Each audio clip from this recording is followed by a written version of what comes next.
funding for students, and in the degree apprenticeship documentation that Liz Hughes has put out there, it does very much indicate that the employer would pick up that deficit. And we're wondering whether the employer might be the ICB. Certainly that's happened in some other regions. So I think there's dialogue to have. We're starting that dialogue with the leads in the trusts, and we'd like to pick up the dialogue with the ICB after that. How can you help? Well, when we come to develop the PPI, we'd really like your help. Government lobbying, really helping the government to understand that we do need more medical schools, we do have a shortage, and our particular regional needs. More than any other region, 3 regions, including ours, has been named as the most under-GP'd area, alongside Brighton is another. So we really do need a GP-focused medical school for this region. And later we will really, hopefully if we get a medical school, we will really need your help to coordinate and identify the best outreach approaches with youngsters in schools. And I think that's me done. Thank you very much, Professor Hoskins. Really interesting presentation. Any questions or comments? Joe. Hi, thank you, Professor Hoskins. Really informative and really helpful.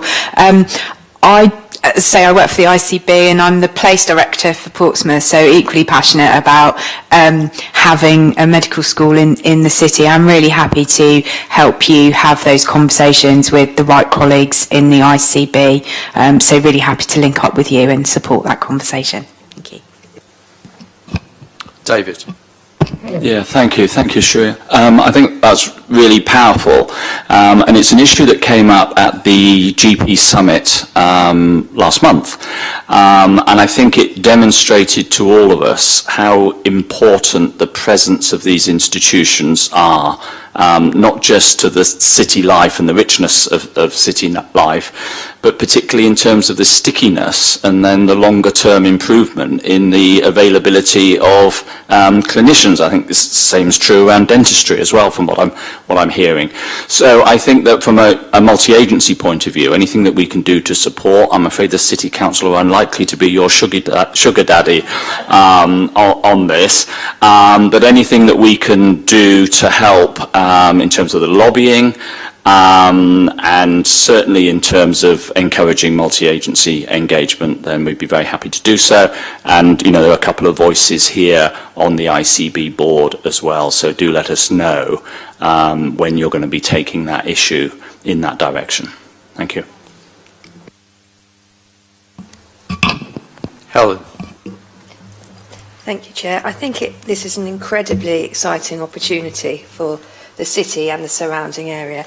And as Professor Hoskins knows, we've met in public health with her team. And I think the 2 things that really stand out in terms of the benefit are that point about being a local medical school and actually looking at the opportunities. We're going to be talking about tackling poverty later in the agenda. And if we can work together across the city and the local areas to truly inspire our young people to apply locally, what we need and what we know in terms of the evidence is if you can train local people, it will not only take people out of poverty, but also, importantly, people stay locally. And as Anita knows, we do need to ensure that we build our clinical, and whether it's nurses, doctors, but also dentists, may I say, as well, locally, we do get to keep that workforce. And I'm also very excited from a public health perspective when we met, because not all medical schools are both community-based, but also thinking about how they actually support working with the population locally. And I think it gives us a huge opportunity with community projects to actually focus within the training around tackling health inequalities and prevention in a way that often, dare I say it, a lot of medical schools don't necessarily focus on prevention and inequalities. It's a very clinical medical model, and I think this gives us an opportunity really to work with the university to influence that, to actually deal with the key issues that we're dealing with across all partners, whether it's the NHS, the council, but all the broader partners, to actually make a difference in Portsmouth. So very, very exciting. May I just come back there Yeah, a please do. second on that?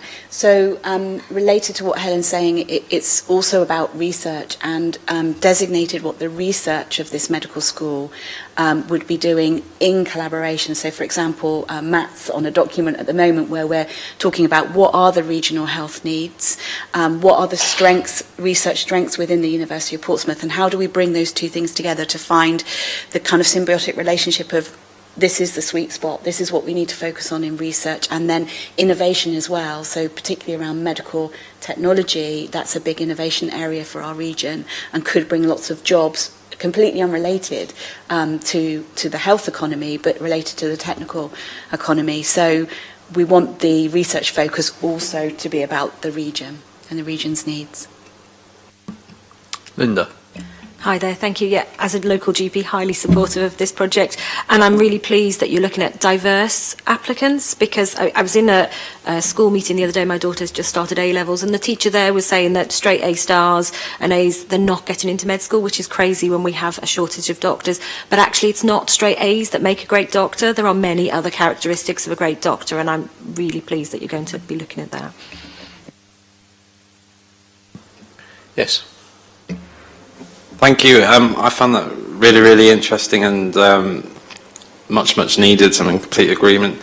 Just in terms of outreach and recruiting our future generations, I'm aware that Solent are providing a 350 plus NHS careers programme on behalf of the ICB, where they're reaching out to all the schools, predominantly in Portsmouth, primary and secondary, about all the different careers.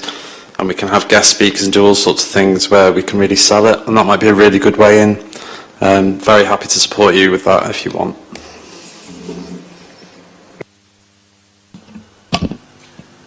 Thanks very much, everyone. And I'd just like to thank Professor Hoskins again for your presentation. And just to reiterate, as David said, certainly from the alongside the officer call, that the administration is obviously very much in favour of this. I know Councillor Vernon Jackson was a bit annoyed he couldn't be here for this bit of the meeting because, as we know from as David said, from the GP summit, I think he's very excited by this and really sees this as a pathway, especially addressing the GP issue that we've got in the city, but obviously more widely as well with all of those additional things. And certainly for myself, I think. Medical schools do make that huge amount of difference when you've got a university. And actually, when you look at other areas that the university has where they have significant departments that are widely seen as being excellent, it really makes a difference in terms of what we have in this particular area as well. So thank you for the update. It's quite ambitious, isn't it? It's quite an ambitious timescale, and certainly from that political side, we're more than happy to lobby and make sure, and certainly engage with the MPs as well, to make sure that we can be speaking with one voice, which is when this city does its very best, is when we do that. So thank you so much for that, and we look forward to future updates as well. Thank you very much, everybody, for your support, and thank you for inviting me. I'll leave now you to the rest of the business, but I hope to come back and give you an update sometime in the future. Thank you. Thank you very much. Okay, so we move swiftly on to agenda item number 5. So that's the Portsmouth Safeguarding Adults Board Homelessness Thematic Report. Over to you, David. Thank you, Chair. Hopefully you've had the opportunity to read the report that has been sent to the board. You'll note that we saw in the board's context a number of deaths during 2020 of homeless people in the city. 12 during that particular year.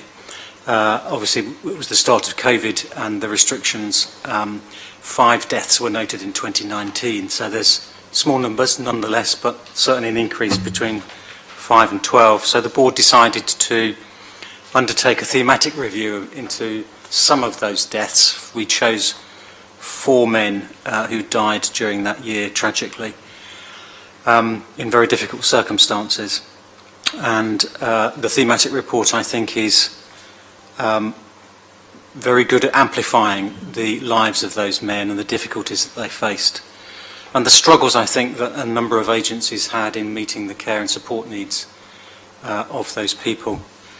The report set out a number of recommendations, and the board has now accepted those recommendations and set out an action plan, a 17-point action plan.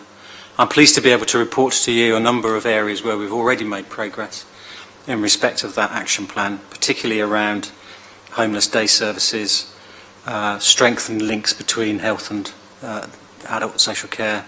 We have a new housing pathway, and particularly exciting, I think, is a recommissioned substance misuse service which is promoting abstinence amongst people who have drug and alcohol difficulties. The report, I think, also highlights a number of issues to do with health inequalities for this group of people, and potentially for a wider cross-section of people in the population.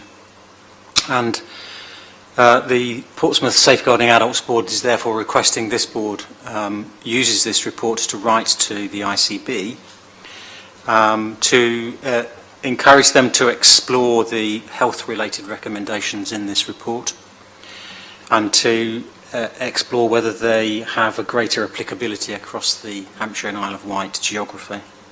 But more particularly to encourage the ICB to consider the care and support needs of homeless people more generally as a means of exploring again the health inequality issues more particularly.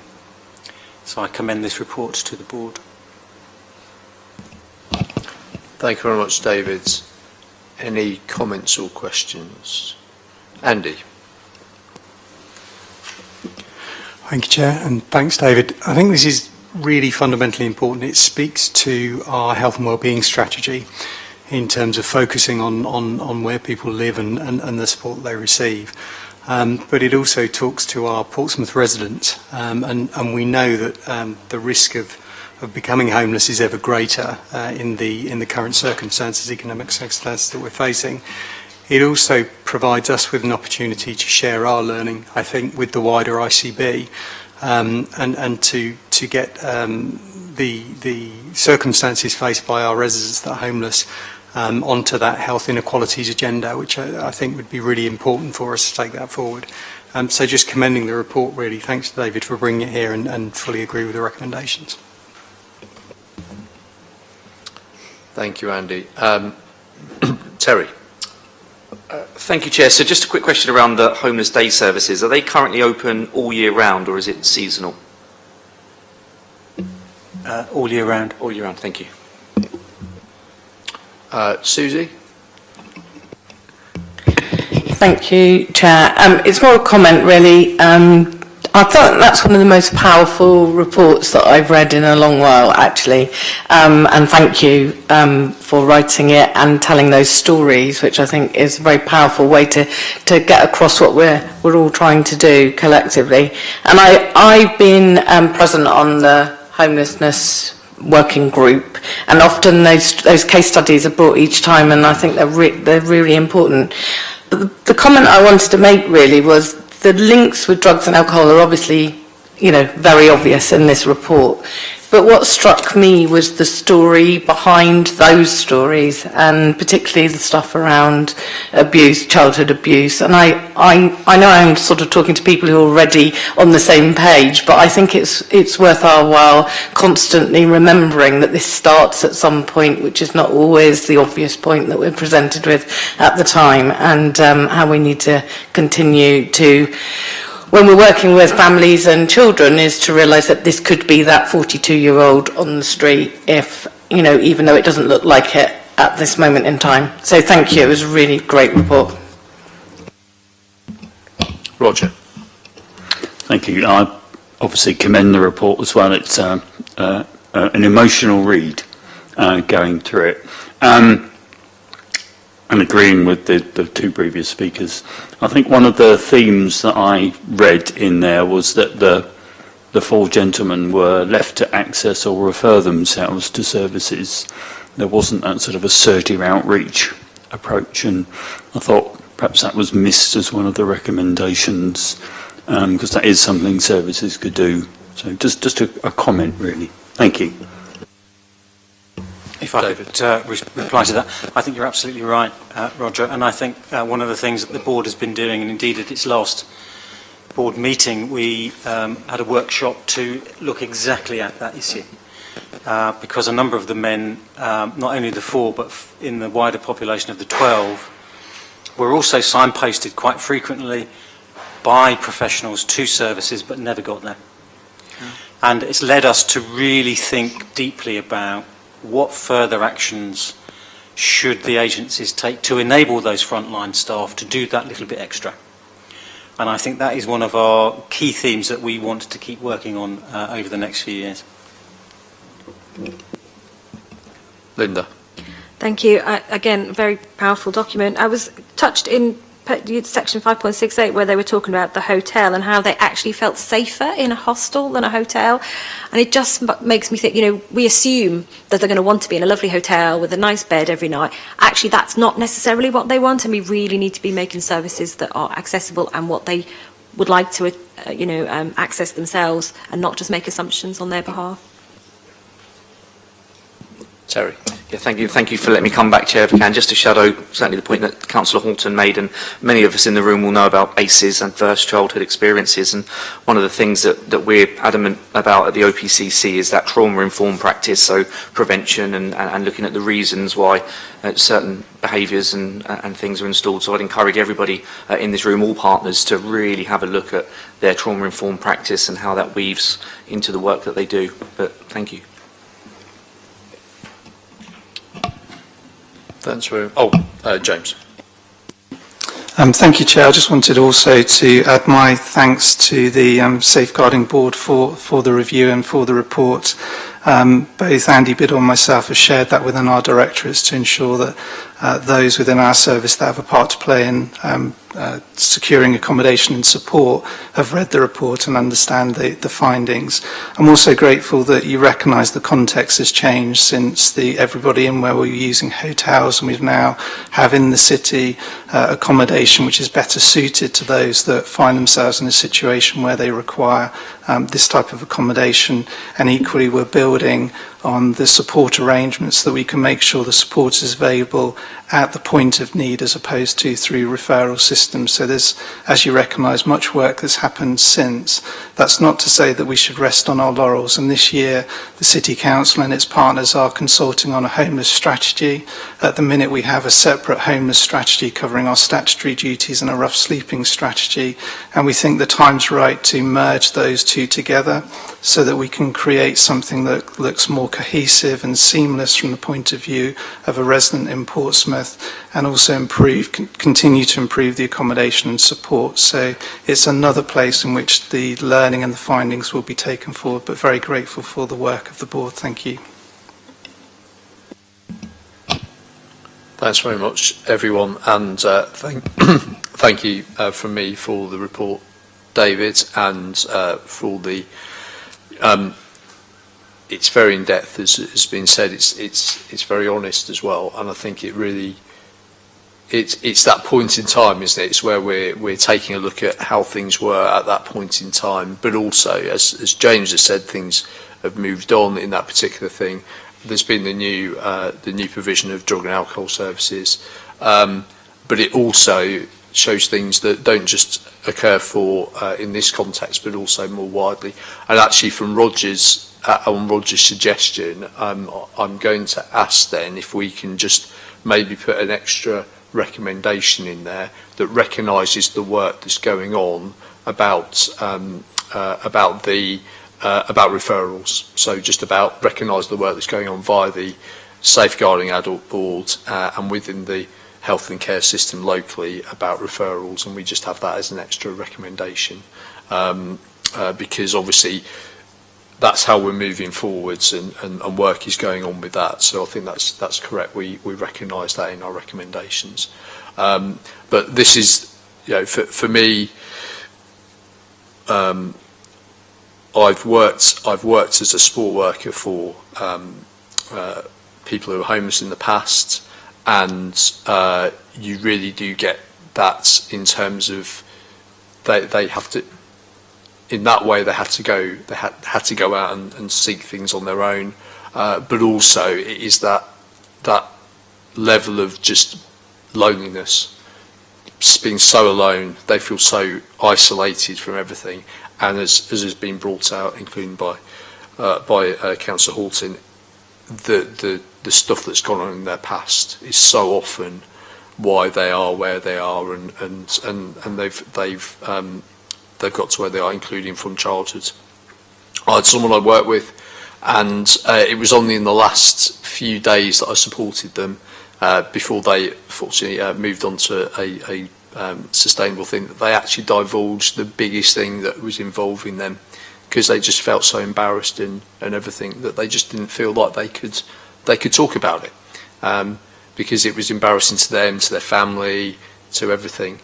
And yet he talked to his family at that same point, and then they were fine. And so often it's one of those things where people feel so ashamed and lonely, and they don't feel like they can divulge things, and that's just a real shame. And I think that's part of the raising that stigma as well, that being supportive can make such a difference. So thank you so much for the reports.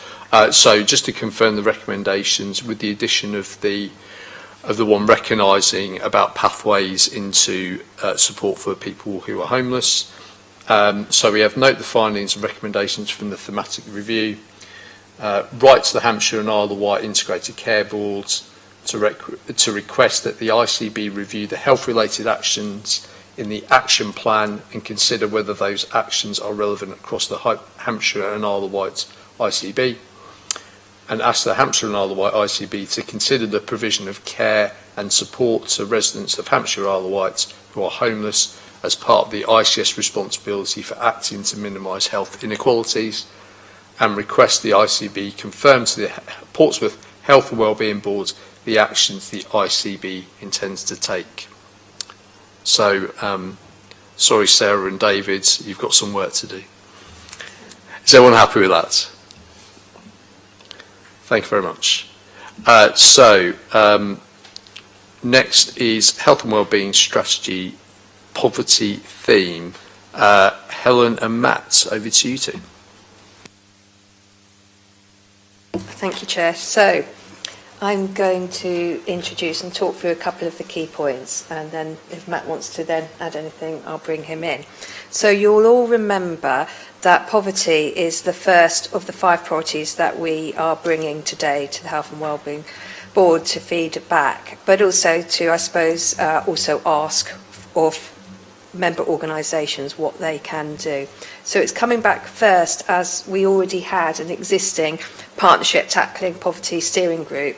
Therefore, actually, it was quite easy to come back with the action plan, and you'll note that the action plan is attached to the paper in the appendix. And really, that's focusing that action plan on what we can do as organisations, anchor organisations, within Portsmouth to mitigate the impacts of poverty. Now, we know that obviously poverty increased, and I'll give you some of the data next, during COVID, and obviously we're also now facing and already in the cost of living crisis that this country is seeing, and will no doubt have a huge impact within Portsmouth. So that's why we're coming back first with the poverty agenda, and we really want to move this very quickly in terms of the action plan and what we can all do. So just to give you an example, it's just one example. David's very much talked about a very vulnerable part of our community with our homeless population. But if I focus just on one area, which is children.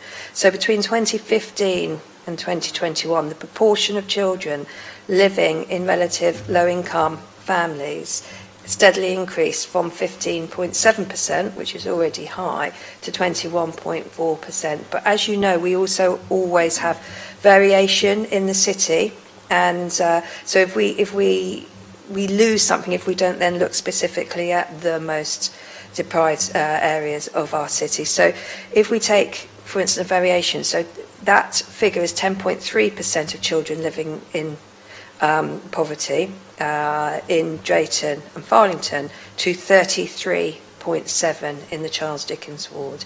So that, just to put it simply, that's 1 in 5 children across the city, but when you really look at those specific high-risk areas, it rises to 1 in 3. And what's also shocking is that of those children in Portsmouth aged under 16 living in relative low-income families, 77.6% were actually families living, families that were working. So I think we often think of this poverty in families that are not working, but actually we're talking about quite a high figure. So that's why obviously employment is such a big factor. And I'm going to come back to that. So obviously I've mentioned cost of living crisis, which is looming it's now and it's already looming very high, which is going to ensure that we have a very, very difficult winter in terms of all public services. We've had the previous, not to be too depressing, but we've had a previously very difficult few years with COVID, and I'm afraid it's just going to only be exacerbated because of the cost of living crisis this winter. So just to mention, I've just got one anecdote on. Now this is anecdotal and it is from a member of staff, so we haven't actually used it in the report. But that evidence of children missing school. Now this is important because obviously we've got 5 priorities, of which educational attainment is another one. And what's really important, and we'll see as we progress with the priorities, is they all connect together. There's interaction. But we've had children missing school over the last 2.5 years because of COVID, but we're now anecdotally hearing that children are missing school due to shame as not having school uniform, equipment, money on their cards to actually attend. So rather than dealing with that, it's sometimes easier for those children to stay off school. So we wanted to give that as an anecdotal example. Now we've got on the 12th of October a workshop with, and we're going to do this between each of the themes as we come back. So we'll have our formal meetings doing the update, and then we'll have a board workshop, and the next one being on the 12th. And it's really important. I want to use this as an opportunity to really think about what we're going to bring to that workshop and what difference we can make. And just a little reminder, because we haven't received more, but one of the actions from our last meeting, and we followed this up, was to ask each of our member organisations to send us examples of the work that they're already doing around this area, particularly sending if they've got any employment strategies around minimum wage, etc. So just a reminder, we haven't got them all, so it's a gentle reminder, can you please send them to Matt and myself? And I should have said at the beginning, Mark couldn't be with us today, but I do want to acknowledge the work that Mark Sage has done. He's leading this. I might be the champion here, therefore speaking today, but Mark Sage in the City Council is leading all of this work that is underway. So I'm not going to forgive, I'm just going to do one final thing, is I just want to remind people, because I think it's really hard, when we talk about poverty, it just seems such a huge issue for us in the city and for public services, but it's quite hard sometimes to actually identify what is it that we can do as organisations. So there's a lot of work already happening within partnerships, and that is very clear in the Tackling Poverty Partnership Group. But what we've got to think about is what can we do as organisations for this priority. And I just want to mention a few, because it does sometimes not always clear about what we can do. But one of the things we can do, I talked about employment earlier, bearing in mind that percentage of families who are in work but are still seeing children living with low income and poverty. So what, as employees, and this is what we're going to take to the workshop on the 12th, so a bit of preparation and thinking time in between us meeting is, do all our employees receive a real living wage? Do all our employees have security of sufficient working hours to meet their needs? Can they work flexibly to ensure those with additional needs or caring responsibilities can maintain employment?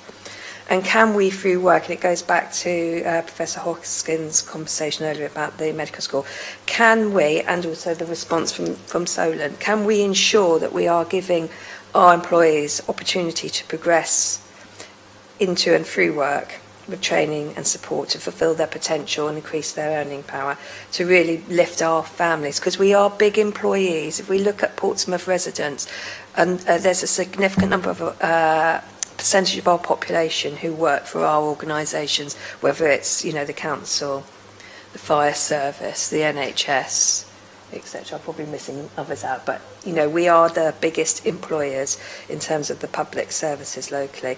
And just, I won't go through them all, that's in the report, and I'm sorry if it feels like, you know, but these are the things we do really want to think about when we come back on the 12th. What can we do, both as individual organisations, to actually improve the employment opportunities and training opportunities of our residents, but also to work together. And I think Solent gave a good example earlier of how we can come together, working perhaps with the university, to think about where, by doing it together, we have a greater impact. And that's going to be important for the poverty strategy, but I think also on the 12th we'd like to really focus on the cost of living crisis. So as an example, Mark and the Tackling Poverty Steering Group have looked at a cost of living checklist that we can share across public sector organisations, so we can start to really think, with suitable training, how we can identify those that residents that we're seeing through our public services who are at risk of, basically not being able to cope through the cost of living crisis. So that's whether they will have health needs, care needs, or other needs. How can we work together to really support our staff to identify those most at risk? And that's the work that we're going to continue to do as we move into winter, and are looking at lots of opportunities around, for instance, how we can refer residents to our 3-phone switched on Portsmouth helpline, so that they can look at their when we've got fuel poverty needs, how we can work with the Hive around looking at where people can access food because of food poverty. So lots of opportunities that are going to come up, which we'll be talking about on the 12th of October. So I'm going to end there. I've kind of covered it, haven't I? Sorry. Is that okay? We'll bring in if there's any difficult questions, because Matt's always the person that can answer those. Thank you, Chair. Thank you, Helen, for that. And just before we open up to any comments or questions, just to record my thanks as well, and on behalf of the board, to Mark Sage, who does a fantastic job as our Tackling Poverty Coordinator at the City Council. And he's obviously in this particularly difficult time. It's absolutely, he does absolutely sterling and valuable work for the people of the city. Any questions or comments? Lewis. Just a quick one for me, really, just to say how good it is to actually see the action plan, how big the action plan is. And like you said, the poverty, when you think of poverty, it's such a big, wide-reaching area, but it's good to see lots of useful small things in there that actually we can all make a difference on. Just to pick out one, so for instance, like the cost of living checklist that you've got in there for where to get support from is, I think, something that's really important, because there is a lot of support out there, and we already know that there's a lot of people within the city that aren't accessing the support that's available for them. So on that one, I know the update is to get it sent out to all PCC staff, but I wondered, can things like that be shared to the wider board and to the wider members, like you were saying about how many big employers we've got? If that can go up on a notice board in a restroom at the hospital or fast, it's people aren't necessarily going to be asking for that help, but to be able to have a quick glimpse and go, oh, I might check that out while they've got 5 minutes, and it's little wins like that that will make a massive difference, I think. I think that's a really important point, and I haven't mentioned, I know if you read the report there's more in terms of the actions. I haven't mentioned that alongside this we will be developing a very strong communications plan that will be working with our residents. And I think what's really important is even those of us that work in the public sector do not know across sectors everything that's available. So part of this is to actually communicate to residents what is available, but also have the ability to support residents using, I think it's okay for me to say we are going to have a cost of living, just checking with Kelly as I look to the side, a cost of living spot, single point of access, where residents will be able to ring in, but importantly to actually find out what's available and resources and then be referred in. But importantly, we're having some really good conversations across Health and Care Portsmouth to ensure that goes across the NHS as well as local government and other public services, because we don't all know what's available. There's a huge amount, as you say, going on, but actually do our residents know how? And, you know, it is very complex and they need the support. Some residents will need support to actually be able to access that care. So I think really important point. Susie. Just on that point, because I was thinking myself about the plans that we have around a single point of access and lots of planning around how we can try and get in touch with as many people as possible.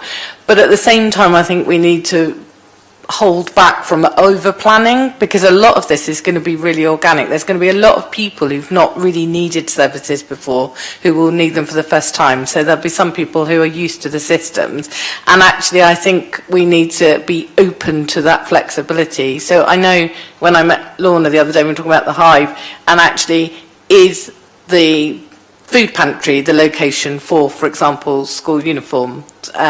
Is the food pantry the location for other information about other services, but not to then come up with a blueprint that every single food pantry needs to have this. So I think we need to just be open to a lot of stuff that we don't know already, but actually that build in that notion of flexibility and letting the needs kind of guide us to some extent, whilst having a structure and a plan.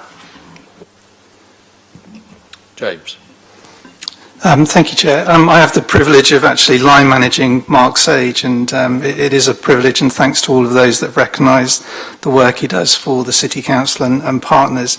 He's actually funded by the Housing Service within Portsmouth City Council, because a lot of his work benefits the social housing tenants in the city. But I guess in there's a small challenge, and perhaps something we can come back to on the 12th of October as to whether or not partners can do more around resourcing this area of work, given its significance to all of us and to all of our different customers. Mark will continue to operate naturally in a corporate space, but also for the 12th of October, is there more we can do to better target our finite resources to make sure that we don't inadvertently duplicate and continue to sort of help the same people with the kind of same offer? So something on the 12th of October about recognising we tend to on occasion go to some of those quick win, easy win support as part of our offer, but how can we be very much smarter and perhaps carve and sort of divide and conquer on some of the aspects of the agenda? Just some thought for the 12th of October.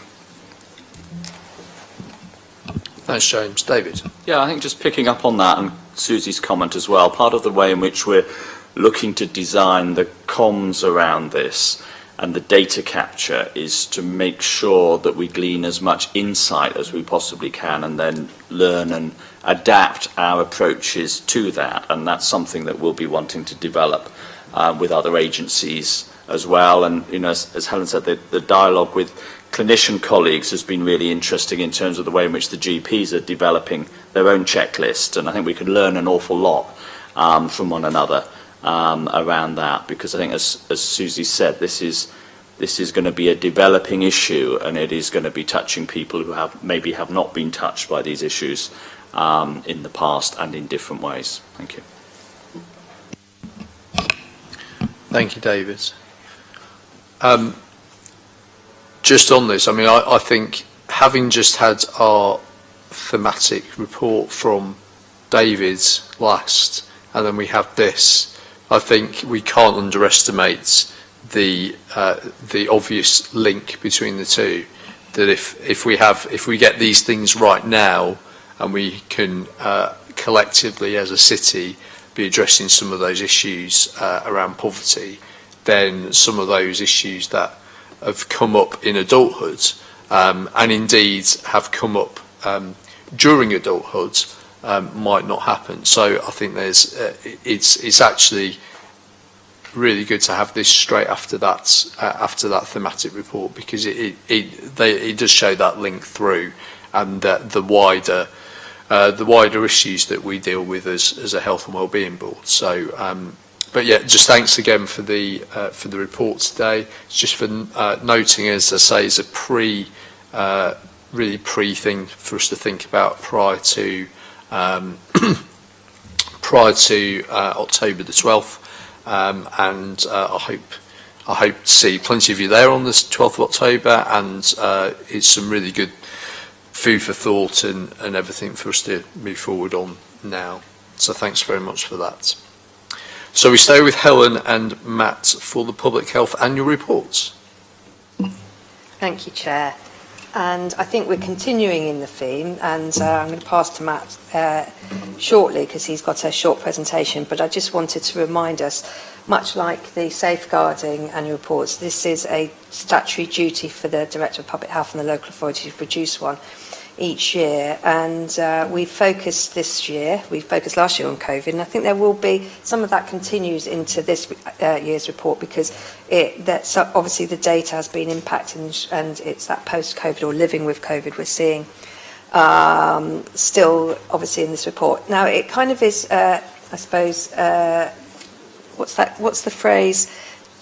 Hitting two birds with one stone, I think, or something. It's an opportunity, because also this year, and I want to acknowledge, much as we've acknowledged Mark, I want to acknowledge Matt and his public health intelligence team within the work we've done, both in, I would say, the council, but also Health and Care Portsmouth. So over the past year, 2.5 years, Matt's been building the team, but also importantly building our insight and, I would say, insight, data and intelligence function, and also research function within the council. And this, we've been, one of the key priorities, although it's been impacted by the impact of COVID, was to ensure that we had a really strong joint strategic needs assessment as we move forward. It's really important that we understand our population and know their health and wellbeing and care needs.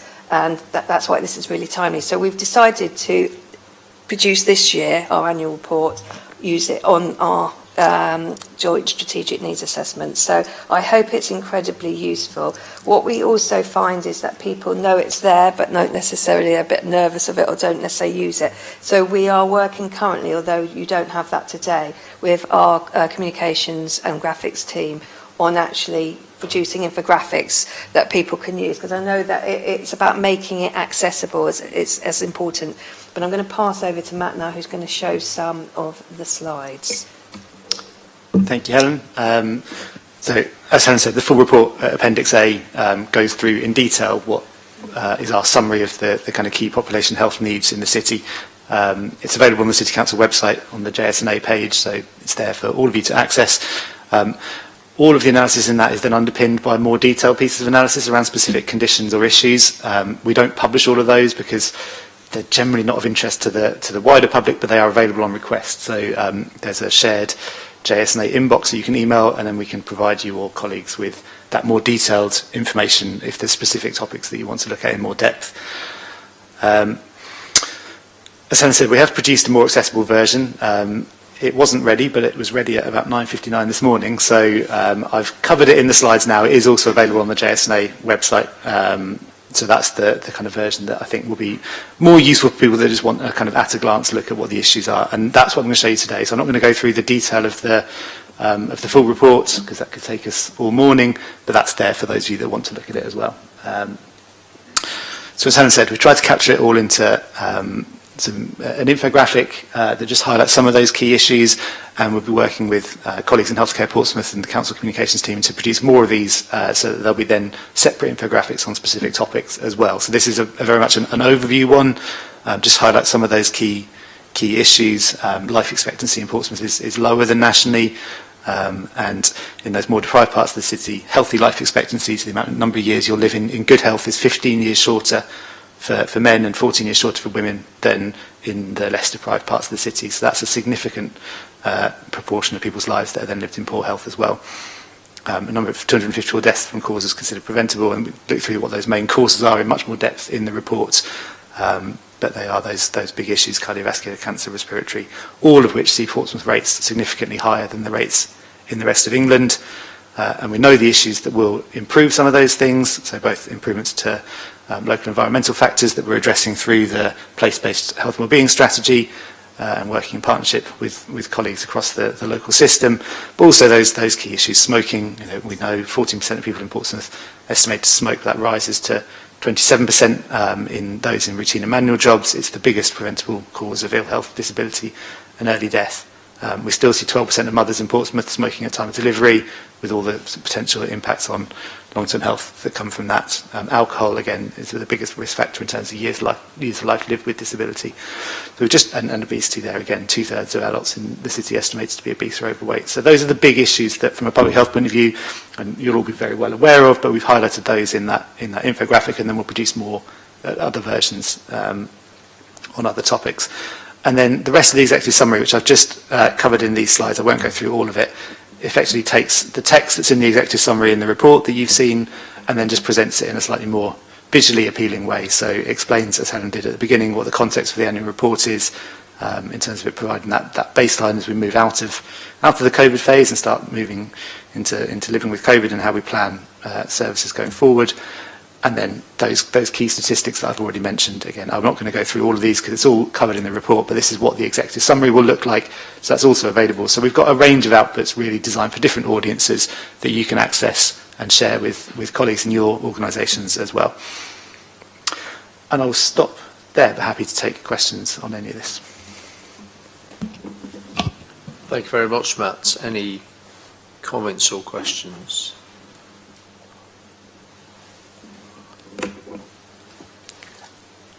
Well, I always say when there's no comments or questions that it's obviously so comprehensive and easy to read that everyone can see exactly what they need. So thank you very much to Helen and Matt for that.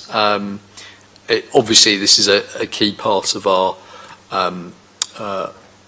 of what we do in public health, to be public and put it out there in terms of where we are, what the key issues are, and for all of us. Obviously, this within the council, this has a big impact on services right across the council, but obviously for everyone else in the city, all organisations, this is a really useful tool to know exactly where things are and stand. And obviously, Matt's team, and I'll join Helen in praising Matt's team, who have done a magnificent job, especially through the pandemic, where the intelligence they had really helped us navigate our way through as a council, but also the wider information that they provide, not just for the council but also for outside organisations, is absolutely invaluable. And I think making best use of the information that's provided can really make a difference, no matter what organisation it is.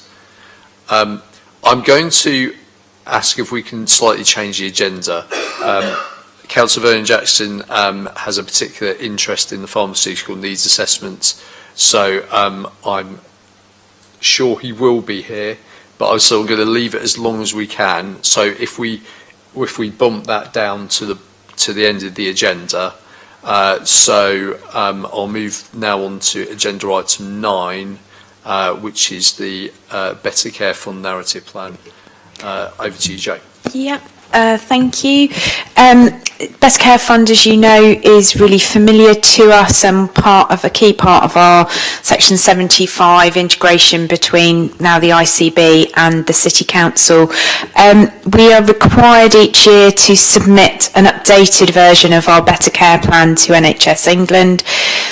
Dare I say it's usually on quite a tricky template with some tricky metrics that keep our team busy trying to work through. And obviously, because of that, we need the Health and Wellbeing Board to sign off on the plan each year. It's a really important plan for us, as I've said.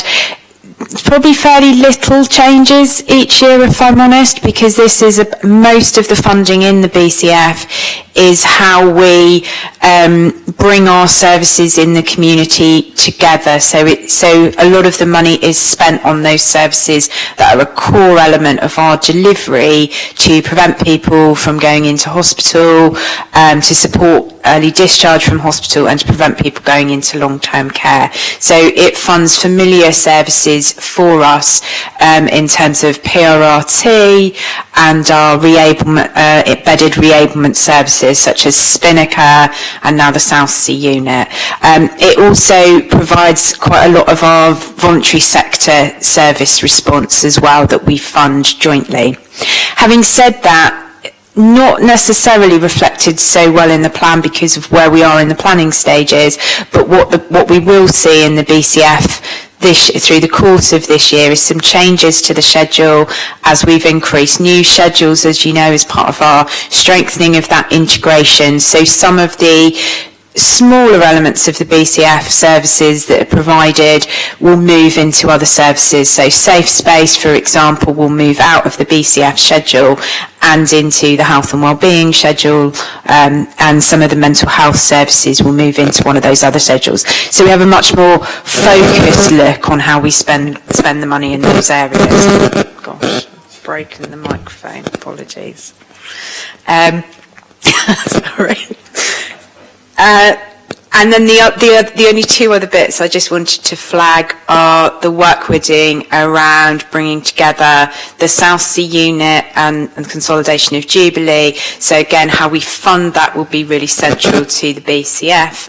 And then the other work that we're doing with the Hive and the Red Cross and Salvation Army around really strengthening our voluntary support offer, again, to make sure that we're targeting those most at need of, or most at risk of avoiding hospital admission and supporting those that need to come out of hospital quickly, and making sure that those services are much more embedded with the statutory services and with PRRT currently than they currently are. So lots of work going on around that. But they're the kind of the main changes. So hopefully you're happy with the plan for this year.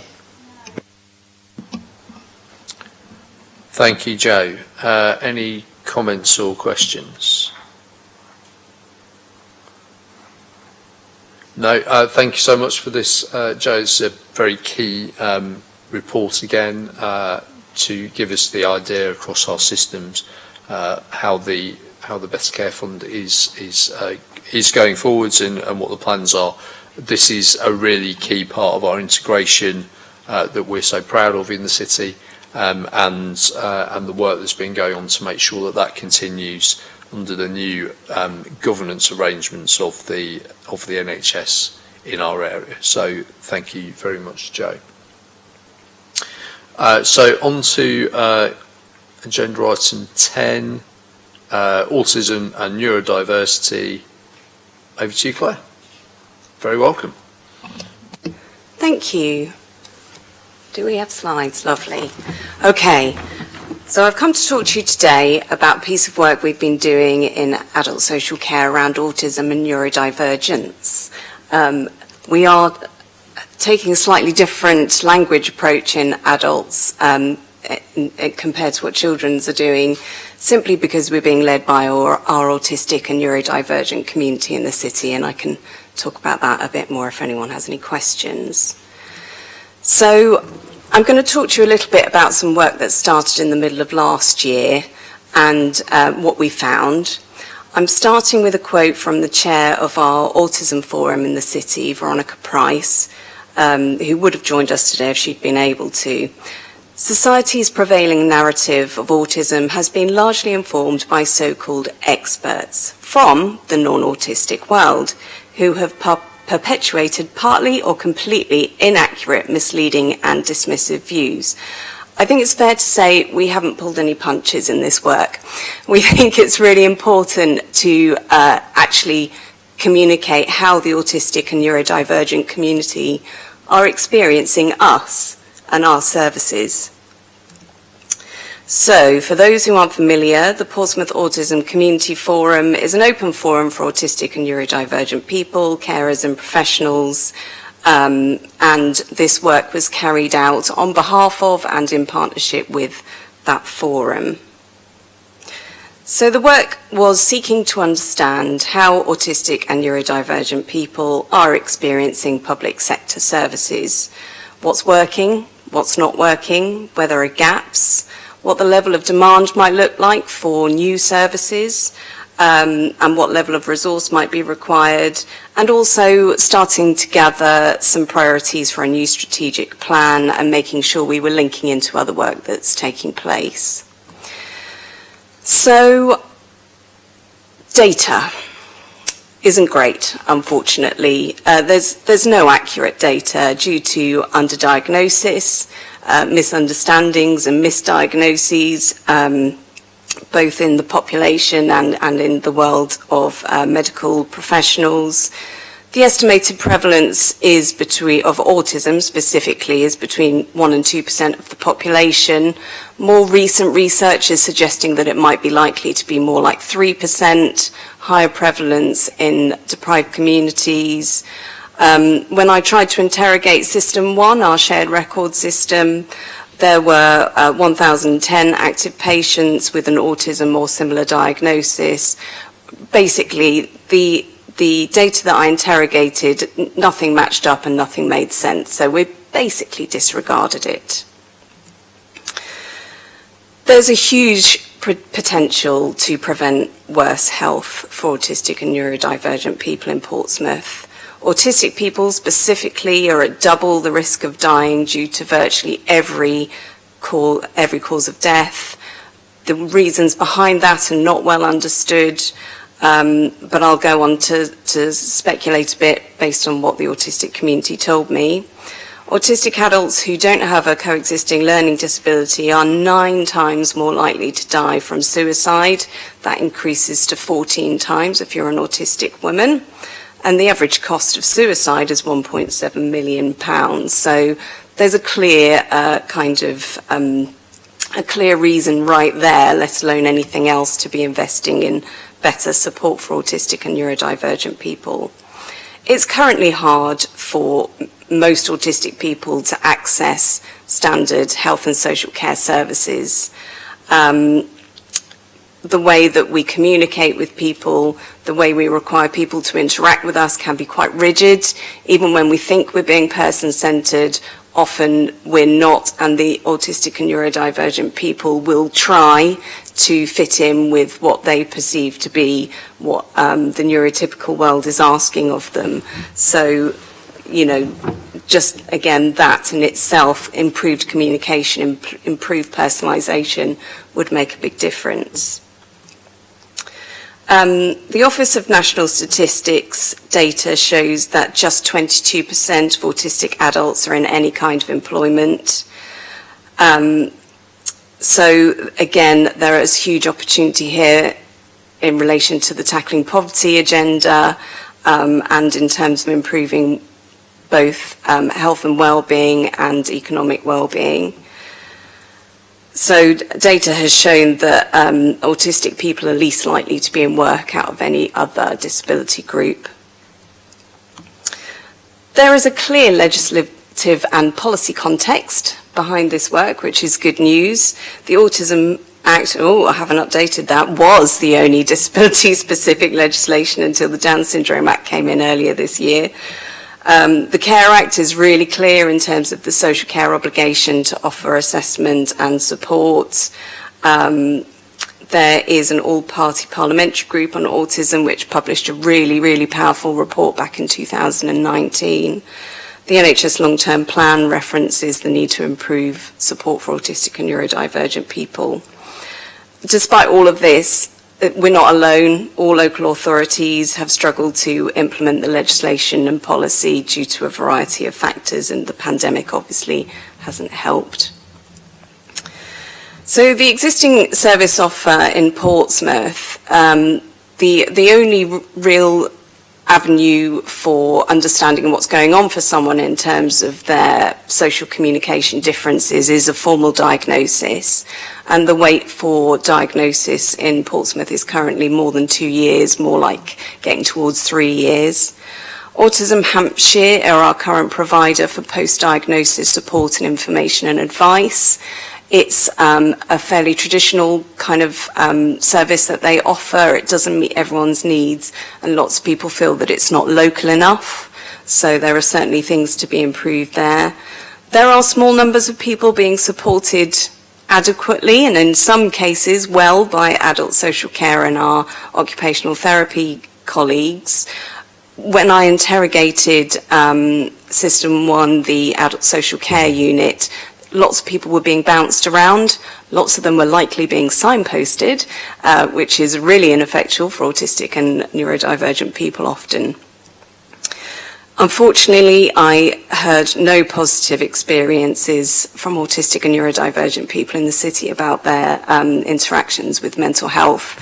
Often people found interactions with mental health actually quite traumatizing and exacerbating whatever it was they had going on. So in line with the mental health transformation work, there's huge opportunity there. And in the community, there are pockets of support scattered across different organisations, some of them voluntary sector organisations, some of them more informal community sector. Currently, the existing service offer is a bit patchy, and it just basically isn't working well for people. So I spoke to 90 people in the course of doing this work from the middle of last year, and this was a real standout headline for me from one of the autistic people I spoke to. People's lives are blighted by being subjected to services. Now, none of us are here to blight people's lives with our services, are we? But that is how people are experiencing particularly health and social care services, but also the benefit system, housing services, and so on and so forth. As I mentioned, the public sector is difficult to access for autistic people. This can mean that we think, as providers, that we don't hear from autistic and neurodivergent people, and therefore they're hard to reach. When an autistic person becomes known to a service, it can be hard to secure engagement, so we might try a couple of times and then discharge them from our services. It means we don't have data around what autistic people want and need. And it's those inflexible communication methods that I already mentioned that create really a concrete wall to people actually being able to access support. And a big reason behind this actually is that there's really no adequate training or workforce development at the moment, so that's something we know that we need to focus on. So we can share the full report for those who haven't seen it, but I made a series of themed recommendations in partnership with colleagues from the Autism Forum. We know that we need to improve people's experiences of the transition from adults to children's services. Often people feel quite well supported in children's services, and then they reach adults and there's a cliff edge that they just fall off. So in adults, we already have recruited a transition lead, and we have new staff starting quite soon who will be able to provide some specialist support. We're also improving our strategic alignment, and myself and my colleague, who's the transition lead, are sitting on the Children's Neurodiversity Delivery Board. We know we need to improve support, including specialist support from adult social care, and that's something we're working on at the moment and have started to develop with a new one-stop shop based at the Charles Dickens Centre. We know that we need to improve the training and workforce development offer. Some of that will be in line with the new Oliver McGowan mandatory training, which is coming in through Skills for Health and Skills for Care at some point, hopefully quite soon, but we'll also be looking at what that looks like more generally for people who aren't in health and social care roles. And we are committed to any training being developed and at least partly delivered by autistic and neurodivergent people in the city. We feel strongly that we need to develop public knowledge and improve understanding and acceptance. There's still a lot of stigma that exists. My feedback from the Safeguarding Adult reviews have been, I wonder how many of these people have some kind of a neurodivergence going on, which has made it really difficult for them to access support and difficult for them to communicate their needs. And actually, stigma is sometimes partly to blame for that kind of situation where people don't want to label. So we need to think about how we support people to understand what's going on for them without shoving on a kind of medical label. We need to improve access to health support, particularly mental health, and I've been working with the team who are leading on the mental health transformation work to ensure that whatever that ends up looking like is inclusive and supportive of autistic and neurodivergent people. And we think we need to build on research, something that I've already spoken to Matt about briefly, and this cohort of our community are often just really not well understood, and we know that evidence would improve that situation in terms of what we provide in the public sector. So there are some projects already starting up. I won't go into these in a lot of detail, but there is a Support into Employment project. We've started building some video resources to support that training offer I was talking about. We have a peer support group, and the Serendipity group is through Autism Hampshire, so those are kind of social peer support and kind of self-learning type of groups. There are some art sessions delivered through Co-Create, and as I mentioned, we have the new community room at the Charles Dickens Centre. The important thing to note about all of these things is that they are funded either short-term or not funded at all. We are obviously going to be actively seeking funding, and we will be seeking to mainstream some of this stuff when the opportunity arises. So what next? My ask of you today is to think about how you can be the change, how you can support the development of a new strategic plan, and how we can all kind of take ownership for better supporting our autistic and neurodivergent friends, colleagues, neighbours, so on. So a good starting point, if you're not already knowledgeable in this area, is to improve your own knowledge, understanding and acceptance.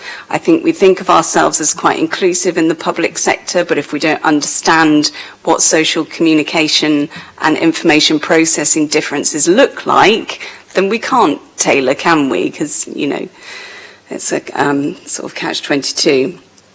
So I'd ask you to ensure the people you know, or, in your personal life and in your professional life, support them to gain knowledge, understanding and acceptance, and to scrutinise your service areas. Are they accessible to neurodivergent people and those with sensory and communication needs? Again, we often think that we are being flexible, but when you really scrutinise it, we're quite possibly not. So that's it from me. Thank you very much, Claire. Andy, straight in there. Thank you, Chair, and thanks, Claire. I'd echo Claire's comments at the beginning. My great thanks to Veronica Lake, who's the chair of our Community Autism Forum. Veronica is an essential part of our network around this work, and it's a shame she couldn't be here today. I guess it feels a bit like the poverty stuff. It's huge, because actually it affects so many people in our community, and we're such an early starting point, and I'd echo Claire, we're not the only local authority in that place. I think the really important thing for me about all of this, and the progress that we've made thus far, is it's all been in conjunction with people with lived experience. It's something we as a council do, it's something we as a council prioritise, and a lot of our colleagues in the public sector in trying to shape whatever help and support is needed with those people that experience it, so we try not to get it wrong. I think it touches all of our services, and I think we've had tremendous support, acknowledgement and acceptance from all of those colleagues that we've talked to across services in Portsmouth. I think the other thing that we're doing is shaping our action planning with people with lived experience, so there's a lot of authenticity to that. And I think taking a lead in many ways from our children's social care colleagues, we're moving as far away from diagnosis as possible, because whether you have a diagnosis or not, and we've seen the average weights there, if you're experiencing difficulties and you need support, then the diagnosis is irrelevant. So thanks to our children's colleagues for leading us in that. I commend the report, really. I think it's really important stuff. It affects all of our services, and there's a huge amount that we can do that won't cost a huge amount of money. But there is, of course, that pitfall that much of what we're doing is short-term funding. Thank you. Helen. Thank you, Chair. I'd like to agree with everything that Andy said. A really interesting report and presentation, Claire. I think two things that struck me there, because I recognise your point about we need more research, but I think there's already quite a lot of research that is applicable. You know, those with neurodiversity, children and adults in our community, are a vulnerable group, much like I would say, you know, are those who are homeless and those with mental health, that often, and this isn't meant as a criticism, but our services focus on their specific need around emotional, mental health or education, and not on their physical health needs. Now, we know what causes, can you all hear me? Ill health, disability, and early death. And, you know, Matt's shown that today. We know that those are, you know, those things are caused by lifestyle behaviours that then cause diabetes, cancers, heart disease, diabetes. But actually we don't do enough to focus on what actually causes that. And I'm not saying it means we have to rush out and push our services around trying to encourage people not to smoke, to eat healthily, be physically active. But we know that those in those vulnerable groups are more likely to take up those lifestyle behaviours, and often not then supported not to take them up, because it's kind of seen, dare I say it, as well. They've got, you know, this community got a lot going on. Does it matter? And I don't mean to give the impression that we're complacent as public services, or that we are maliciously trying to do something, but I think the reality is it's often not dealt with. Therefore, we are going to see this continue. Feels a bit harsh, unless we actually look at all of those communities. We know that people with serious mental illness can die up to 40 years earlier. We know that people, our homeless community also, and other vulnerable groups, and our residents with neurodiversity are no different. And I suppose the other, which is related, I think we do tend to wait for diagnosis before we put some of that input. And I think, again, on the work that Sarah and Andy are leading around this, it's really important we don't always wait. I know there's a lot of pressure for diagnosis, but to start, and how important that kind of make every contact brief interventions are, and then the support that is applicable and appropriate for this group. And also the other thing that strikes me is we know, and you've presented it, we know that one of the most, the best things you can do for your emotional and mental health is actually be in a workplace. So for me, that seems to be where we should really, really focus. If we can ensure that there is appropriate and the best employment opportunities, which goes back to our poverty discussion, I think that's really, really important, will make a big difference. But a really good report. Thank you. Thank you. Susie. Thanks, Claire. That was a very punchy report and landed well.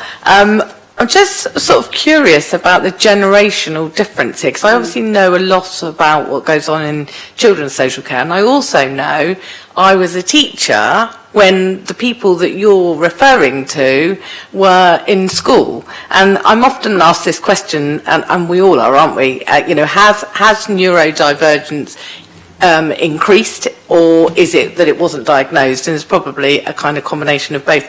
But I suppose, and I know I could ask Sarah this later in our meeting, but my call to Sarah and Andy is, we also know sometimes that this is generational within families, whether that some of the services that we can look at can actually be supporting adults and children as a family, as part of our wraparound service. So that was I just wanted to sort of mention that here. I'm sure you've already along that line, but thank you, it was a really good report.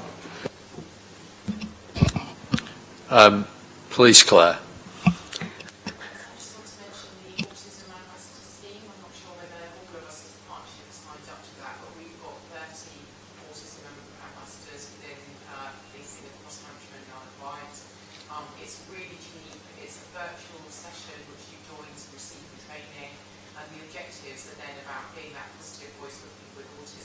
Considering the best ways in which to communicate with people with autism, and again, across our organisation, particularly those that come into our custody, that's really important, how we're communicating.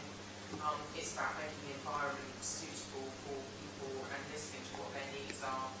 But communication for me is the absolute key to this, and I think where we potentially do have that gap between children and adults, particularly those that have been through education and been used to scheduling, text symboling, and that real visual representation of what their life is going to be that day, that week, that month, that's what we lose when they then transition into adult services.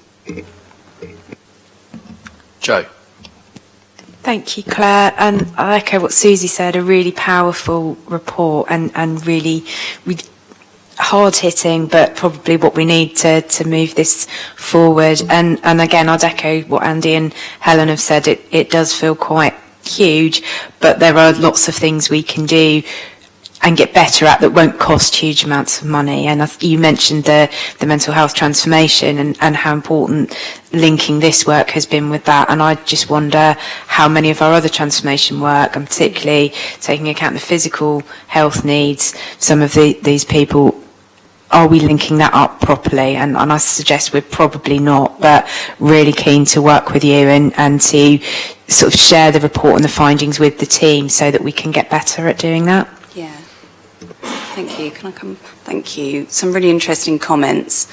I mean, I think prevention is at the core of this, and I do really hope that the work that Children's have started around the neurodiversity profiling, which really allows you to really understand what's going on for that individual, what are the differences that are presenting problems, and how can you plan to kind of mitigate and work around, and you know, and the understanding of self, I think, is key. So I do hope that we'll see fewer people actually needing to come through to mental health services. You're right, Joe, lots of autistic and neurodivergent people have coexisting physical conditions, some of which seem to be genetically linked, but there's, you know, that's not well understood at this point in time. And yeah, I have spoken to some of the physical health services, the long-term conditions people, for example, about their understanding and awareness, because I know they see a higher prevalence, for example, in some of those in those cohorts. I think in terms of health prevention, I think what's not quite so well understood is where certain interventions don't really work for autistic and neurodivergent people. So in mental health, where there's the focus on recovery and particular pathways, sometimes those pathways are too rigid.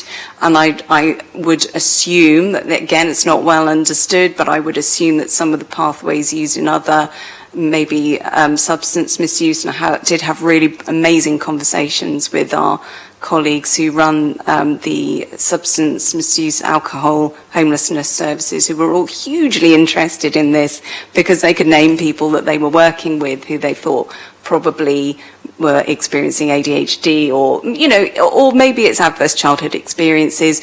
It doesn't really matter. What matters is understanding what's going on for that individual and tailoring your approach so that it works better. But you're right, Helen. You know, this is the whole population we're talking about. Some academics think up to 20% of the population could be neurodivergent.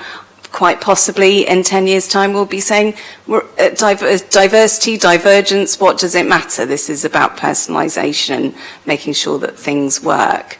But I think it's about prevalence and building the workforce's understanding so that they can make that first step in tailoring things better. Terry.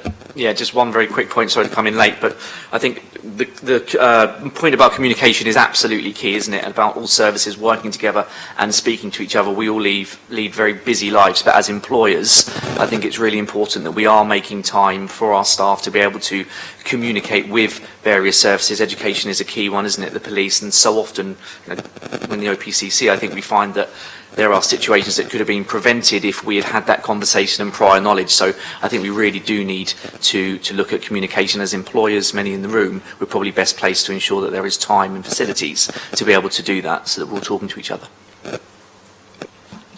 David.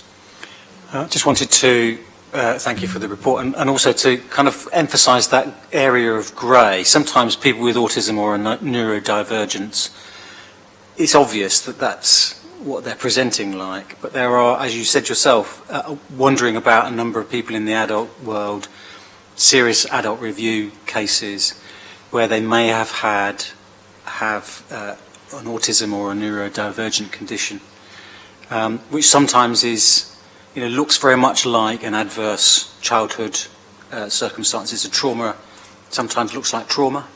And I just wonder about, in those contexts of some of the people that we sometimes describe as difficult. Yeah. And we condemn as a consequence. Yeah. But may actually underlyingly have a condition that if we thought about differently, we'd react to them differently. Yeah.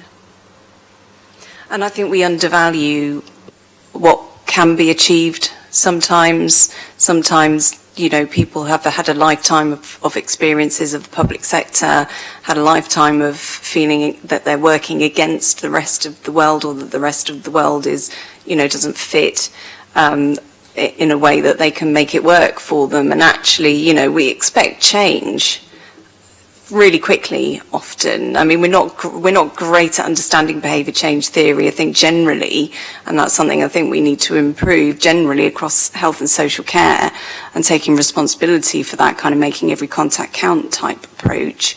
But for autistic and neurodivergent people, you've got to accept that often change is going to be looking different. It may, for some people who really like structure, sometimes the theory might literally make the change, but if we're not using it, and for some people there's so much else going on, that actually you need to think a bit differently about how we can affect change. Thank you everyone for your comments, and thank you so much, Claire, for your presentation, and for everyone who's involved in putting that together. As people have noted, and you said, it doesn't pull any punches.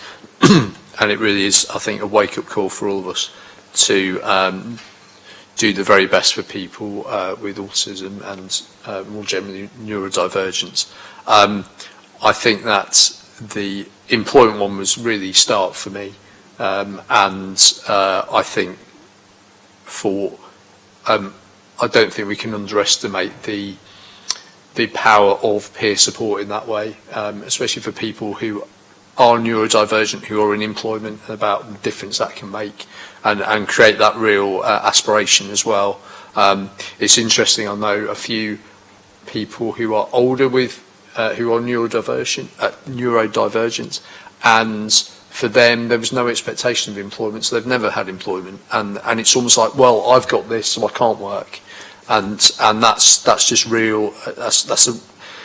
That's just become almost a given. So changing those attitudes, and also the stigma from outside about, someone's neurodivergent, autistic, they can't, they're not going to be any good, they're going to be really difficult, as David was mentioning, difficult to deal with. What does difficult mean? It means that you don't understand how to do that, and so we've got a lot of work to do there.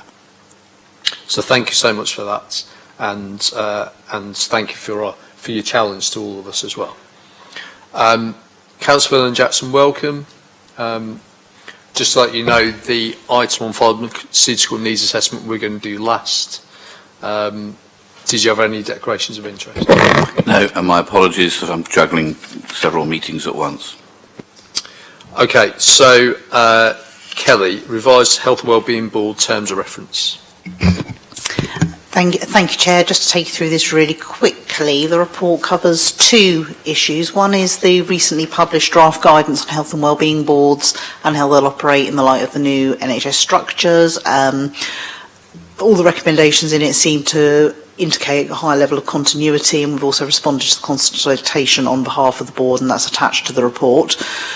In light of that, what we're suggesting is that the terms of reference review is a very light touch one at this stage, which really reflects the changes agreed in the last meeting, which was around the formalising the new members, which include Hive Portsmouth, housing representation, opposition members, and also the Office of the Police and Crime Commissioner. and we're also recommending that this is presented to Governance and Audit Committee for inclusion in the Portsmouth City Council Constitution. One amendment I would like to suggest in response to feedback received is that we also include within the terms of reference that the board will take on responsibility for the serious violence duty as part of its community safety duties. We'll reflect that change, and would also like to flag to you that the Combating Drugs Partnership will be coming to the next meeting, which is a new requirement, and they will be speaking about how their governance will fit into the Health and Wellbeing Board structures, and we may need to consider changes in response to that. But at this stage, it's a very minor change. Also reflects, obviously, that we're now not talking about our CCG colleagues, but our ICB colleagues, and that's picked up there as well. So no significant change, just formalising that membership, highlighting a couple of changes in future, and flagging there will probably be more significant changes required when the final government guidance is issued. Thank you. Thank you, Kelly. Any comments, questions? No, thank you so much, Kelly. Yeah, I mean, it's as you say, little change at the moment. More changes on the way and more clarification when we get them. But I'm very happy to propose that we go forward with this revised constitution. Is everyone happy with that? Perfect. Thank you very much. On to Joe, GP Summit update. Yep, conscious of time, Chair, so I'll just keep this very brief. This is just an update to the report of the GP Summit that we had back in August, which was as a result of some of the challenges we're facing in primary care and GP workforce in the city. It was a really positive event, and I think really welcomed by our GP colleagues. We've had a number of follow-up events and some actions that we're continuing to progress, including, working with the university on the medical centre, medical school, and the reason for that report coming here today. Also looking at international recruitment and areas where we can support our practices to do that more effectively. And again, lots of other work going on around the communications, and it's not going to be an easy fix, so lots of work going on, but it was a really positive event to raise some of the issues and to share that understanding that with the challenges we're facing in primary care with across a wide range of health and care partners. So thank you. Thanks, Joe. Any comments, questions? Gerald? Yeah, just to build on that, and thanks to Joe for your work and everybody else. I think there were some really interesting things to flow out of it, and we'll need to do a follow-up one, and we probably need to have a wider invite to that, because I think that would be helpful. I think some of the things we picked up, as Joe said, was that the long-term help will be the establishment of a medical school at the university, so we're able to grow our own, because then a proportion of them will want to stay in the city, as a proportion of all students do. That if we can get primary care to be able to use some of the services that QA have for being able to fill job vacancies that they're not able to fill locally with international recruitment, and to be able to opt into that service so we don't have to reinvent the wheel would be helpful. I think there are also some other things that we can look at to see if we can address.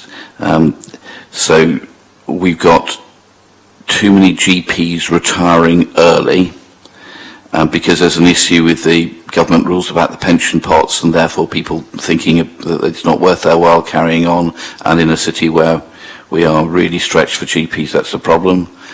Issues with the Home Office and not giving visas to GPs who want to stay and work in the UK, and therefore losing them out of practices. So East Shore are losing somebody because the Home Office haven't sorted a visa, and that's a real issue. And then an issue with training our own, as we've got very, very hard-pressed GPs in the city, asking them to then supervise and train the next generation. And Linda here is somebody who trained somebody in Portsmouth and then stayed. We've got people who want to be students and trainees in Portsmouth, but the way in which trainers now need to have a postgraduate qualification before they're allowed to be a trainer is putting people off when they're really hard pressed as it is. So there are some systematic things that we can do to address things, but I think it's been really helpful, and we'll need to get everybody together again, because I think we have the ability to make a difference and hopefully support the medical practices in the city to be able to provide the care that everybody wants. Thank you, Gerald. Any other comments? Okay, thank you. And just to reiterate, I think it was an incredibly worthwhile event. We've, as Gerald's mentioned, we've had some, and Joe's mentioned as well, we've had some follow-up meetings already. We will be, reconvening. What I thought was really helpful as well, actually, was we actually had some people from outside the city. So we had colleagues from Southampton there. We had some from Fareham as well, because though in the stats as they were done, we were the area that had the lowest proportion of GP per head of population, but actually those stats hid quite a lot in terms of needs within bigger what were then CCGs as well. So us using our close relationships, our integrated way of working that we have, and being able to share what comes out of here, I think is really important as well. Because if we have solutions that work for here, they're going to work for elsewhere as well. Joe, you want to come back in? Around the work with the Health Education England and who manage the training and the trust. We're working with colleagues from across the ICB on as well, so we get that broader engagement as well, and others can benefit.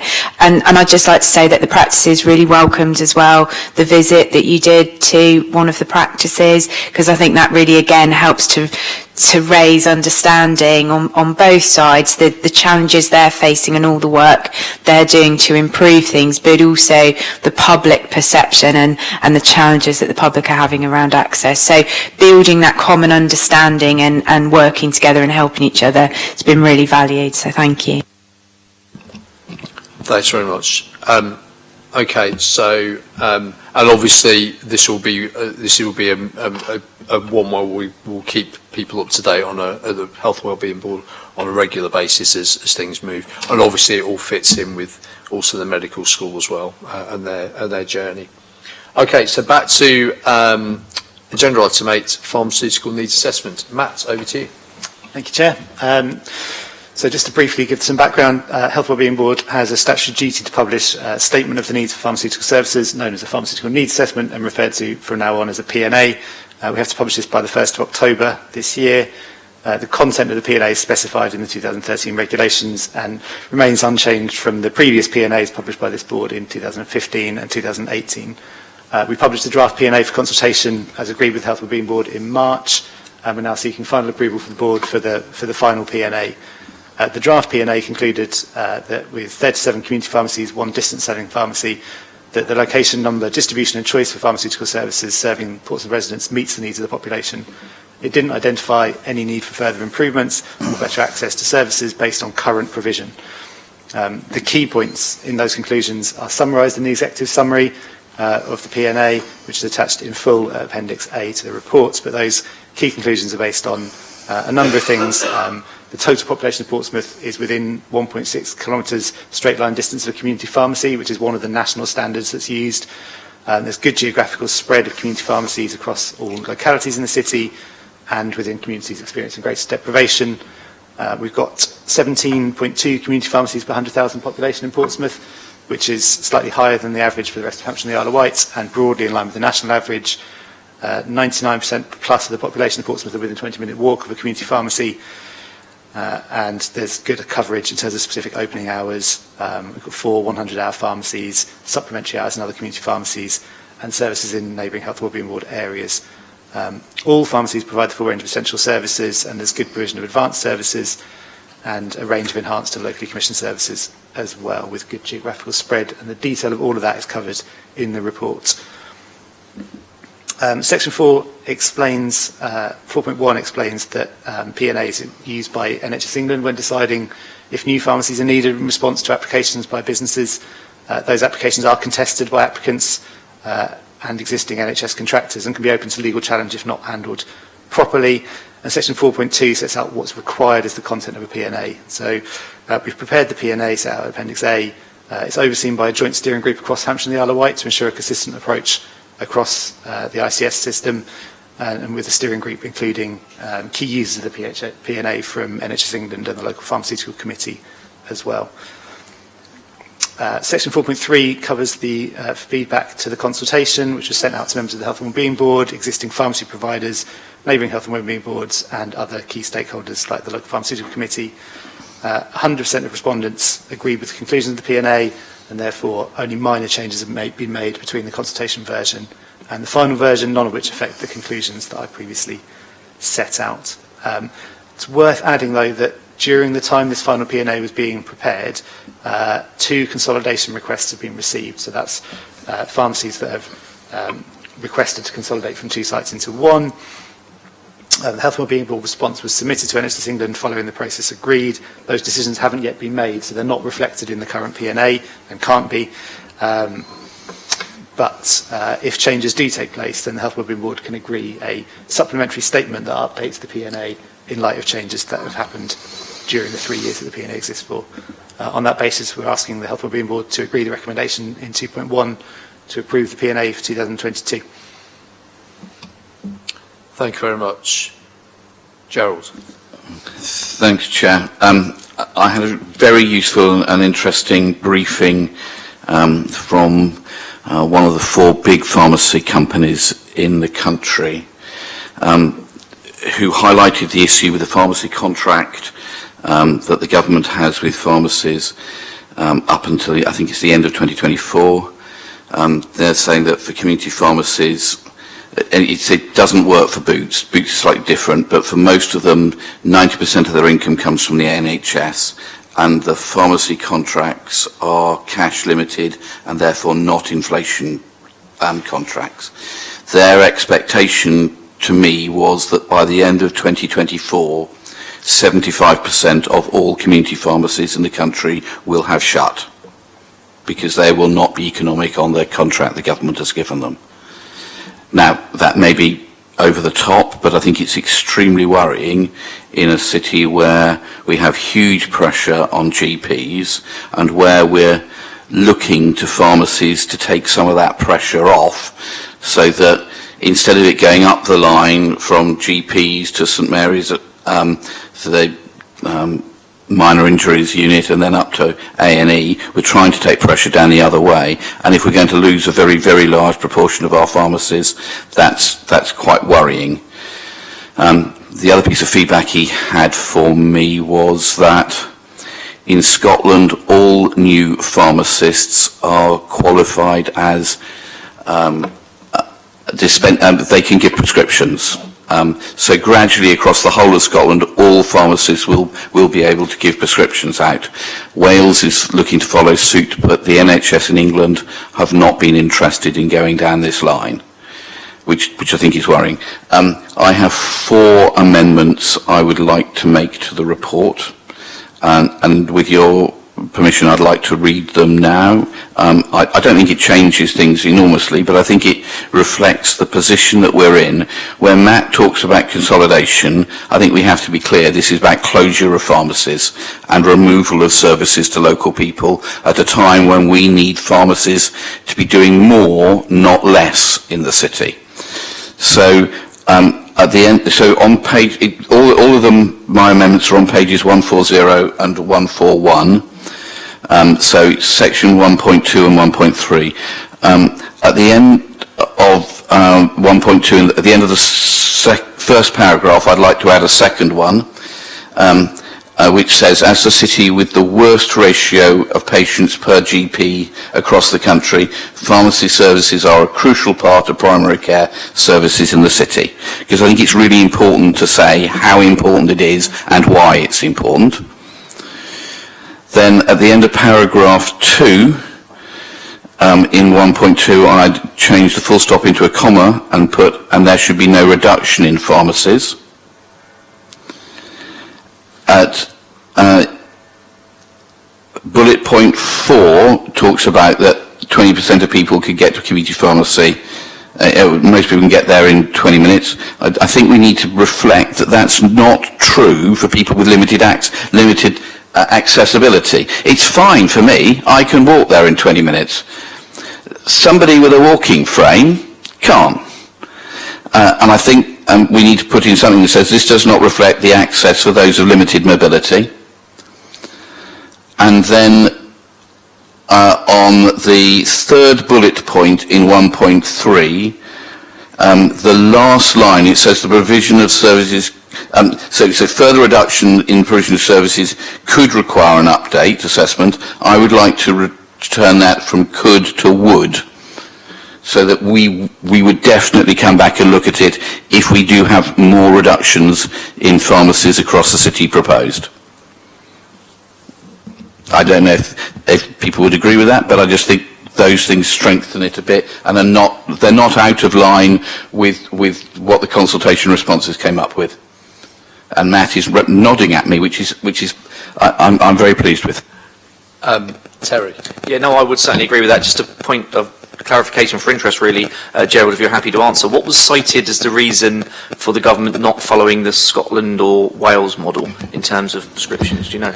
I think Jo can answer behind you, or she's waving, and she will know more than me. I think it's what goes through the minds of NHS civil servants in Richmond House is beyond most of us, and I think it defies logic most of the time, and this is another example. But Jo will be able to enlighten us. Thank you, Gerald. So I did go back to Simon Cooper, our Director of Medicines Optimisation in the ICB, on our local team, and to be fair as well, delegated responsibility for commissioning optometry, pharmacy and dentistry has moved from NHS England to the ICBs from this year, and we're continuing to develop that, so it's very early for us. So Jo, we're going to have one pharmacy for the whole of Hampshire? No, of course not, Jo. So I just wanted to clarify a few points, really. Firstly, around all the pharmacies closing piece. I think it is that may be a do-nothing scenario, but the contract is being reviewed, so we would think that it would be very unlikely that we would see that level of closure of community pharmacy that's perhaps being, prophesised. But we will continue to work with NHS England to understand that and to raise those concerns and challenges, because you're absolutely right. We do see that community pharmacists and pharmacy colleagues are absolutely essential to supporting people in that self-care, self-management and moving work away from the GP. And actually, about some of the consolidations that we've got locally, that has prompted some conversations that the Meds Optimisation team are having with community pharmacists and Solent to see if there are things we could do differently, because that advice and being able to walk in to community pharmacies is so important, and not just to our primary care colleagues as well, but to members of the public. On the pharmacy prescribing issue, I will get some more detailed information out to you all so that we can really clarify that. But my understanding is that all new pharmacists, so those coming out of training, will be accredited prescribers from 2026. So that is UK-wide, so does include England, but perhaps the piloting of that has been taking place in Wales and Scotland, not in England. But that doesn't necessarily mean that each community pharmacy will have that prescribing opportunity, but there will be more pharmacists who can do that prescription. But I will get some more detail that perhaps can be sent out to the board from the Meds Optimisation team that just really clarifies that position, because it is quite a complicated one, I think. But hopefully that helps. Thank you. Thank you for that, Jay. Gerald, Susie? Sorry, I've got an opinion on everything today. I just wanted to pull some of the strands of other stuff that we've been talking about into this context, because having read all of the reports and Helen's report as well, sometimes these decisions seem counterintuitive to a lot of the other direction of travel that we're going with. And you know, I love a case study, but this one is a personal one because, as some people in this room know, I'm a carer to my mum who lives independently and is in her 80s, but she's a full-time carer to my nan who's 104 who lives with my mum. Now that saves a lot of money in many, many ways. The other point to this is what I have learned, partly through the pandemic and moving in with them, and actually it's a shame Andy's gone, because one of the things I had a lot of conversations with him is actually that importance, that crucial part of health in remaining independent. And I hadn't felt it so keenly as I did until I moved in with my mum and nan, and often as younger generations and carers who are for our parents, we want to make them safe by taking away their independence, which of course then unwittingly then undermines their health outcomes and lessens them. And the reason I mention this is my mum's pharmacy is one of the ones that is due to be closed, and she will not be able to get to the other pharmacy. But that pharmacy is literally a lifeline, not just in terms of a medication, but in terms of knowing the pharmacist, knowing the needs, being able to, for someone who can't manage IT and a lot of technical stuff, and being able to go and being understood. So the other things that we've been talking about is about being understood.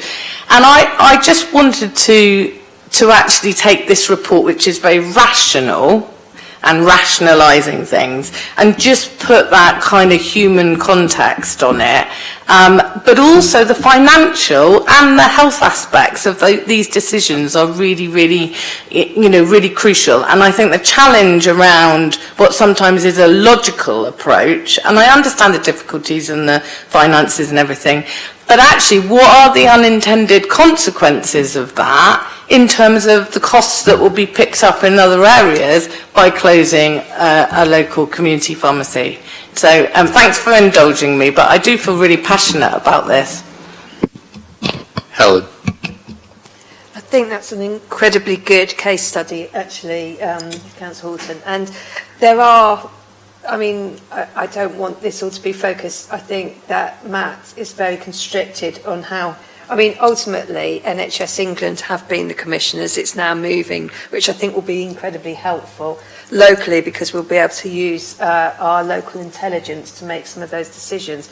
So P&A report aside, I think also what you raise is really important in terms of the broader conversation we've had today, because ultimately we've already discussed the fact that we don't have enough GPs and primary care is really impacted.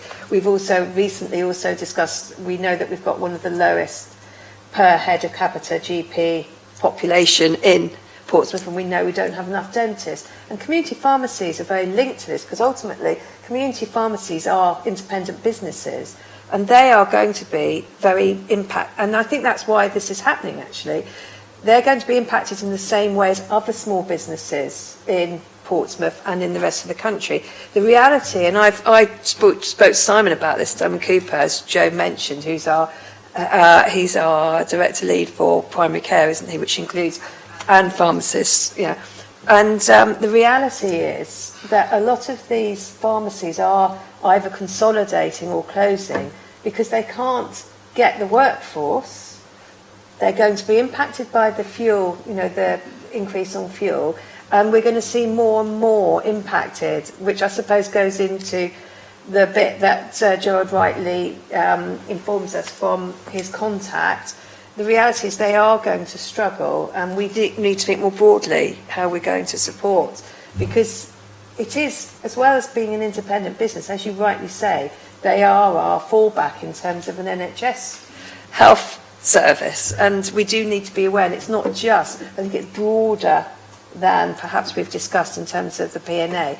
We need to really think, as we support small businesses in the city, that actually community pharmacies are part of that. And also in the work we're doing around workforce with Health Education England and hopefully the university, we need to consider community pharmacies as well. Come in, Chair. And yet they are making business decisions because of what's best for their business and how they can do that survival and consolidation. But you're right, we can't just allow it to be a business decision, because with the increase of electronic prescribing we could end up with the wrong outcome, which is less community pharmacists, and that won't help our primary care or that accessibility and that ability to get that lower level support and help. So we can't sit by and let the worst happen. We need to be putting those interventions in place. And as I say, off the back of the consolidations we've had mentioned, Simon is working with the team to look at are there different opportunities that we could do, are there ways we could look at it differently. Early days, but we keep our fingers crossed. Thank you, everyone. Gerald. Just one small thing. I think the other thing we need to be aware of is that this strategy means that the NHS refuses to allow pharmacies to open in some places. So the Tesco at Fratton wanted a pharmacy, masses of people go to it, and because of this strategy, they were not allowed to have one. Now that's something because that they would be in competition with one very close by, next door to Sunnyside medical practice. I think I'm personally uncomfortable that decision to restrict the market took place, because we could have had additional pharmacy, but that wasn't allowed by the government, and I think that it must be a concern. I think it's a really complicated issue, Gerald, and we know, don't we, if we look at small businesses across the board, not necessarily just in pharmacy, the more you see the big supermarkets, the big chains come in, the more threat that poses to the smaller independent businesses, and that will be the same in pharmacy as it is with greengrocers, etc. So it's a real challenge. I can't comment on that decision, but I guess what we will have as we move forward is more opportunity to influence and have some level of control over those decisions in future that have perhaps felt that they've been made outside of the city. David. Thank you. I think, Joel, I've followed the amendments that you wanted to make. I just wonder whether, I think really what we're seeking to do through those amendments is influence the role of the strategy in the decision making, either in the closure or the opening of pharmacies. And I guess it might be helpful for us just to get the delegation from this board just to check that is what those amendments are going to enable us to do. So, for example, I guess, the point about the, there should be the justification for reductions in is really what we're wanting the strategy to be updated. It's just make sure that what we've got is a tool that can secure what we're after, and I think then that would need to be referred on to the ICB for them to be aware. I think you're very sensible. If I give my amendments to Matt, if he needs to tweak, I'm sure I'd be very happy, and I'm sure if people are generally supportive of my suggestions, we should leave Matt editorial control. Minor editorial control. Thank you, everyone. So thank you, Gerald, for your suggestions. Thank you for everyone's comments. I think the delegation down to the ICB could be, as we've suggested, be very helpful in the future. Matt, can I just ask, are the amendments as put forward, are they all okay to go in there? Do they fit in with the pharmaceutical needs assessment? I believe so, yeah. Okay, that's great. So on the, because obviously we don't want it to negate it in any way or get us into any legal issues. So So we believe those okay. So with that proviso of the amendments as suggested by Leader of the Council, bringing the comments from others from what our Chief Executive has said in terms of with the delegation to the ICB, is everyone happy with accepting those amendments? Fantastic. And therefore, formally, is everyone happy with those amendments in adopting the pharmaceutical needs assessment as set out in the papers? Yep. Brilliant. Thank you very much. That concludes our meeting. Apologies for the overrun. We had a very packed agenda today and really important stuff, but thank you so much everyone for coming today.